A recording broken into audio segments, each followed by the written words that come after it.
Halo, perkenalkan nama saya Juliana dari kelas Ilmu Komunikasi 1D nomor absen 11.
Nama diri sendiri adalah simbol bahasa dan utama bagi seseorang.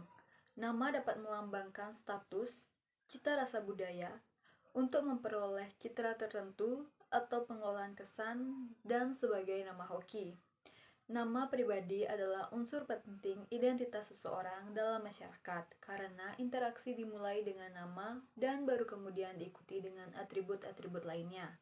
Nama yang kita terima sejak lahir tidak hanya mempengaruhi kehidupan kita, tetapi juga mempengaruhi orang lain untuk memperlakukan kita. Dan yang terpenting, mempengaruhi kehidupan kita dalam mempersepsi diri sendiri. Bahasa gaul. Orang-orang yang memiliki latar belakang sosial budaya berbeda lazimnya berbicara dengan cara yang berbeda. Perbedaan ini boleh jadi menyangkut dialek, intonasi, kecepatan, volume, keras lemahnya suara, dan yang pasti kosakatanya. Sejumlah kata atau istilah memiliki arti khusus, unik, menyimpang, atau bahkan bertentangan dengan arti yang lazim ketika digunakan oleh orang-orang dari subkultur tertentu. Bahasa subkultur ini biasa disebut bahasa khusus, special language, bahasa gaul, atau argot.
Selanjutnya yaitu ada fungsi argot.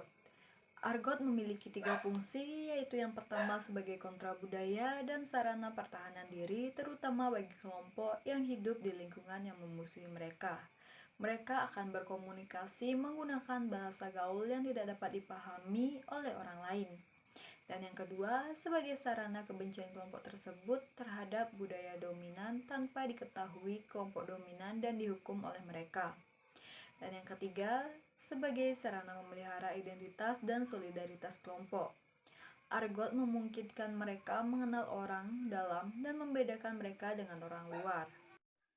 Selanjutnya ada bahasa kaum selebritis. Kalangan selebritis kita pun memiliki bahasa gaul. Selebritis yang menggunakan bahasa gaul yakni salah satunya ada Debbie Sahertian dan Iis Dahlia. Contoh kalimat bahasa gaul kaum selebritis yakni ada baronang yang artinya baru, cinewinek yang artinya cewek, pinergini yang artinya pergi, dan tinon-tinon yang artinya nonton. Dalam kata-kata itu sering ada sisipan in. Ada sejenis rumus yang digunakan, namun rumus tersebut sudah kadaluarsa, sudah terlalu umum. Maka mereka menciptakan bahasa baru lagi seperti ya sutralah Panasonic nih, sayonara, mawar pulu deh, yang artinya ya sudahlah, pusing nih, saya mau pulang deh. Bahasa gaul ini bukan hanya alat komunikasi, namun juga alat identifikasi. Ada kebutuhan di antara pemakainya untuk berkomunikasi dengan bahasa yang tidak diketahui oleh orang banyak, terutama bila menyangkut hal-hal pribadi. Nah, sebelum kita ngobrol pakai Rena bahasa gaul, sebelumnya Akika cerita dulu ya. Jadi sejarahnya bahasa gaul itu waktu itu munculnya sekitar tahun 90-an, akhir 90-an. Kan biasa kan ya kita kalau gaul gitu kan suka pakai bahasa rahasia. Kalau zaman now kan ada yang baper, terus yuk tuh jadi kui gitu. Nah, zaman itu tahun akhir 90-an juga begitu. Kalau sebelumnya lagi di tahun 80-an itu ada yang menggunakan bahasa rahasia pakai in di tengahnya. Jadi misalnya apa kabar? Ina pina kina binar. Apa kabar? Kalau bilang saya mau makan sinayina minainu minakinan. Saya mau makan. Nah, itu tahun 80-an. Nah, akhir 90-an muncullah si bahasa gaul indang ya. Jadi waktu itu Akika termasuk yang aktif menggunakan bahasa gaul ini di tempat pergaulan, di salon, tapi kebanyakan di salon waktu itu yang pakai Rena bahasa gaul. Nah, munculnya jadi awal pertama di situ. Setelah itu jadi banyak anak-anak muda yang tertarik dan pengen bisa ngobrol pakai bahasa gaul. Akhirnya Akika terpikir untuk mendokumentasikan setiap kosakata yang ada di pergaulan itu. Jadilah akhirnya buku Kamus Bahasa Gaul edisi Litonga Kesatria Negara.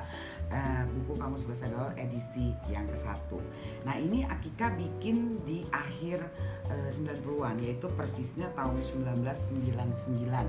Nah, ini yang pertama. Kemudian di tahun 2003 Akika bikin lagi, disempurnakan edisi Litonga kedua, edisi yang kedua. Akika bikin lagi. Terus yang terakhir ini tahun 2008 edisi Litonga yang ketiga. Nah, tuh udah lebih tebal bukunya. Jadi ini tipis, agak tebal dan tebal. Nah, jadi ini 3 buku yang Akika sudah luncurkan. Bahasa kaum gay atau homoseksual. Di negara kita, bahasa kaum gay atau homoseksual. Di negara kita, bahasa kaum selebritis ternyata mirip dengan bahasa kaum gay atau kaum homoseksual, dan juga bahasa gaul kaum waria atau banci. Menemukan sejumlah kata kaum gay yang mereka gunakan adalah binaginus yang artinya bagus, cinakinep yang artinya cakep, duta yang artinya uang, kemek yang artinya makan, dan linak yang artinya laki-laki. Dan masih banyak juga terdapat bahasa kaum homo atau kaum gay. Dan yang terakhir ada bahasa kaum waria. Berikut adalah sebagian dari bahasa gaul yang dianut sebuah komunitas banci atau komunitas waria.